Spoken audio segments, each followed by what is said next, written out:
Right. అంటే మనం చూస్తూ ఉన్నాం కదా, ఒక 3 రోజుల నుంచి వెళ్ళి మావోయిస్టుల పైన దాడులు, కాల్పులు ఇదంతా కూడా మంచి వ్యూహాలు రచించి ఒక్కరొక్కరిగా మావోయిస్టులందరినీ కూడా మట్టు పెడతా ఉన్నారు.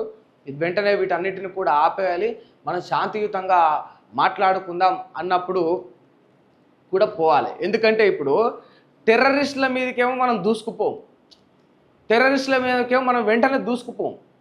కానీ మన అనుకున్నాడు ఏదో వాడి ఇంటెన్షన్ రైట్ అని తెలిసి వాడు ఎంచుకున్న మార్గం తప్పైనప్పుడు శాంతియుతంగా మాట్లాడేంత మంచి మనసు అయితే మనకు ఉండదు. వీళ్ళ మీదకైతే మనం వెంటనే దూసుకుపోతాం.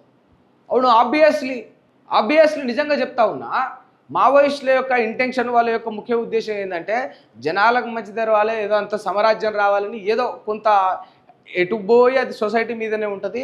దాంట్లో వీళ్ళు ఒక హింసాత్మకమైన మార్గాన్ని ఎంచుకున్నారు. అది తప్పు, చట్టాన్ని చేతిలోకి తీసుకున్నారు, తీసుకునే రైట్స్ లేవు, ఇటువంటి కొన్ని పొరపాట్లు చేస్తారు.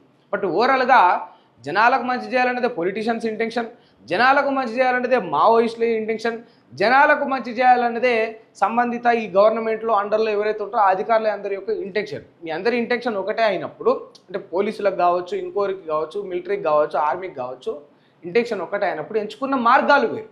మరి కొడక శాంతియుతంగా మాట్లాడుకుందాం అనుకుంటున్నావు, రా బిడ్డ, నువ్వు టేబుల్ కవతల కూర్చో, నేను యువతల కూర్చుంటా, మాట ఏంది మరి, ముచ్చట ఏంది చెప్పు. మరి మీరు హింసాత్మకమైన మార్గాన్ని ఎంచుకున్నారు. ఇవాళ మేము 4 బుల్లెట్లు దింపంగానే మాకు లేఖ రాసి వద్దు ఆపుండ్రు అన్నారు. మరి మీరు ఎంతమంది గవర్నమెంట్ అధికారులను పొట్టన పెట్టుకున్నారు, ఎంతమంది పోలీసు వాళ్ళను మీరు చంపేసిండ్రు, ఎంతమంది రాజకీయ నాయకులను మీరు బెదిరించిండ్రు అని మీరు కూడా బాధ్యత అడగనీకి ఉంటుంది. ఇట్లా మనోడు కనుక మనం కూర్చొని మాట్లాడుకునే అవకాశాలు ఉన్నాయి. అయినా కూడా తుపాకులు తీసుకొని పోతాం.